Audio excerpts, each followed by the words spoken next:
കൽപാത്രത്തിനകത്ത് അവർ വെള്ളം നിറച്ചു വെച്ചിരിക്കുന്നു. ഒരു പടയാളി മാറി നിൽക്കുകയാണ്. യേശു ബന്ധിക്കപ്പെട്ടവനായി ആ പീലാത്തോസിന്റെ കൽത്തളത്തിൽ കൽക്കുറ്റിയോട് ചേർത്ത് ബന്ധിക്കപ്പെട്ടവനായി നിൽക്കുന്ന കാഴ്ച നിങ്ങൾ കണ്ടോ?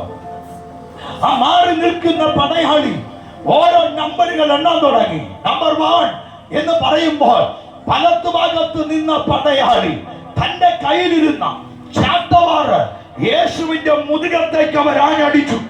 അവൻ ഈയക്കെട്ടുകളും മുൾക്കൊളുത്തും ചൂണ്ടയും ആ മാംസത്തിൽ പിടിച്ചിരിക്കുമ്പോ തന്റെ അവൻ കരുത്തുറ്റ കരം കൊണ്ട് ൂക്കോടൊരു വലി വലിക്കുമ്പോൾ ആ പച്ച മാംസം പറഞ്ഞു പോരുകയാ. കണ്ടോ?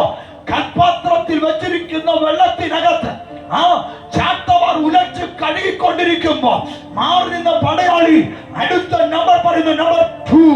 ഇടനിന്ന പടയാളി തന്റെ കയ്യിലിരുന്ന ചാട്ടവാറ് യേശുവിന്റെ മുതുകത്തേക്ക് അവർ ആഞ്ഞടിച്ചു. ഈയക്കെട്ടുകളും മുൾക്കൊളുത്തുകളും ചൂണ്ടകളും ആ മാംസത്തിൽ പറ്റി പിടിച്ചിരിക്കുമ്പോ അവൻ പിടിച്ചൊരു വഴി വരികയാ. ആ പച്ച മാംസം പിഴുതു പോരുകയാ. Number 3, number 4, number 5. കണ്ടോ?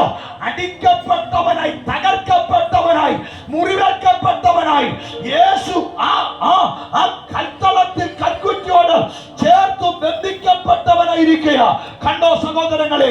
വെടിച്ചു കയറിയ മണ്ണിൽ കലപ്പകൾ കൊണ്ട് ഉഴുതുമറിയുമ്പോ ഉറവക്കണ്ണികൾ ചീറ്റിത്തെറിക്കുന്നത് പോലെ യേശുവിന്റെ ശരീരത്തിൽ നിന്ന് ബ്ലഡ് ചീറ്റിത്തെറിക്കാൻ തുടങ്ങി.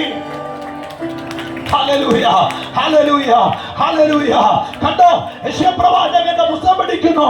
കണ്ടാൽ ആളല്ലെന്ന് തോന്നുമാറ് യേശു കർത്താവ് വിരൂപമാക്കപ്പെട്ടു എന്ന് ബൈബിൾ പഠിക്കുക.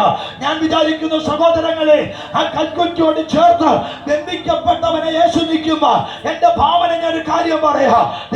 അല്പം യേശു കർത്താവ് ചുരിഞ്ഞിട്ട് സകല പിശാചുക്കളും വെല്ലുവിളിച്ചൊരു ദൂത് പറഞ്ഞു കാണോ. പിശാചെ എത്ര അടിച്ചാലും, എത്ര മുറിവേൽപ്പിച്ചാലും, എത്ര തകർത്താലും, എത്ര നിന്ദിച്ചാലും എന്റെ അകത്ത് കിടക്കുന്ന വാക്യത്തെ തൊടാൻ ഒരു ശക്തിക്ക് കഴിയുകയില്ല. കരമടിച്ച് സ്വന്തം ചെയ്യുമോ? അവന്റെ അസ്ഥികൾ ഒന്നുപോലും അവന്റെ അസ്ഥികൾ ഒന്നുപോലും ഒടിഞ്ഞു പോയിട്ടില്ല. ഈ രാത്രി ദൈവം അവിടെ വരുന്നു. ഏതൊക്കെ അപവാദങ്ങൾക്കോ, ഒറ്റ നിന്ദകൾക്കോ, ഏതൊക്കെ തകർച്ചകൾക്കോ, ഏതൊക്കെ രോഗങ്ങൾക്കോ, ഏതൊക്കെ മുറിവുകൾക്കോ നിന്റെ അകത്ത് കിടക്കുന്ന വാക്യത്തെ തൊടാൻ ഒരു ശക്തിക്ക് കഴിയുകയില്ല. ഒന്ന് കരമടിച്ച് സ്വന്തം ചെയ്തേ. ഹല്ലേലൂയ. ഒന്നുകുറെ 40 അടി 39 പ്രാവശ്യം ഏൽക്കപ്പെട്ടവനായി യേശു ആ കൽത്തളത്തിൽ കിടക്കുന്ന കാഴ്ച നിങ്ങൾ കണ്ടോ? എന്തിനു വേണ്ടിയാ? നാം അടിയേൽക്കപ്പെടേണ്ട സ്ഥാനത്ത്, നാം തകർക്കപ്പെടേണ്ട സ്ഥാനത്ത്, നാം വിധിക്കപ്പെടേണ്ട സ്ഥാനത്ത്, നാം വിമർശകരായി മാറേണ്ട സ്ഥാനത്ത് നമുക്ക് പകരക്കാരനായി യേശു അവിടെ വെച്ച് തകർക്കപ്പെടുകയാണ്. എന്തുകൊണ്ട് 39 പ്രാവശ്യം അടിയേറ്റത്? പഴയ നിയമത്തിൽ പറയുന്ന 39 കൂട്ട രോഗങ്ങൾ അവന്റെ അടിപ്പിണരികളാൽ സൗഖ്യം സംഭവിച്ചു തുടങ്ങുക. ഒന്ന് ചേർന്ന് കരമടിക്ക്. ഇന്ന് രാത്രി ദൈവം അവനോട് പറയുന്നു, അവന്റെ അടിപ്പിണരികളാൽ നിങ്ങൾക്ക് സൗഖ്യം വന്നിരിക്കുന്നു. വിശ്വസിച്ചു തുടങ്ങുക. ആ വേദന ഞാൻ പറയുമ്പോൾ തന്നെ ദൈവം അവനോട് പറയുന്നു, ചിലരുടെ പാപത്തിൽ നിന്ന് വിടുവിക്കാൻ പറയാ, ചില രോഗങ്ങൾ സൗഖ്യമാകാൻ പറയാ, ചില ശാപങ്ങൾ അഴിയാൻ പറയാ. കരമടിച്ചു സ്വന്തം ചെയ്തേ. അവന്റെ അടിപ്പിണരികളാൽ നിങ്ങൾക്ക് സൗഖ്യം വന്നിരിക്കുന്നു, നിങ്ങൾക്ക് സൗഖ്യം വന്നിരിക്കുന്നു. കരമടിച്ചു സ്വന്തം ചെയ്തോ.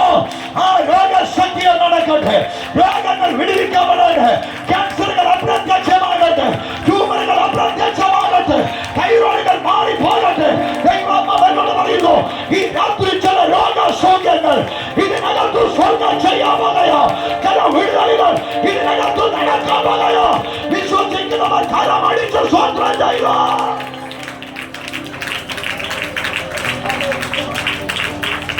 ഹല്ലേലൂയ. യഹോവയിൽ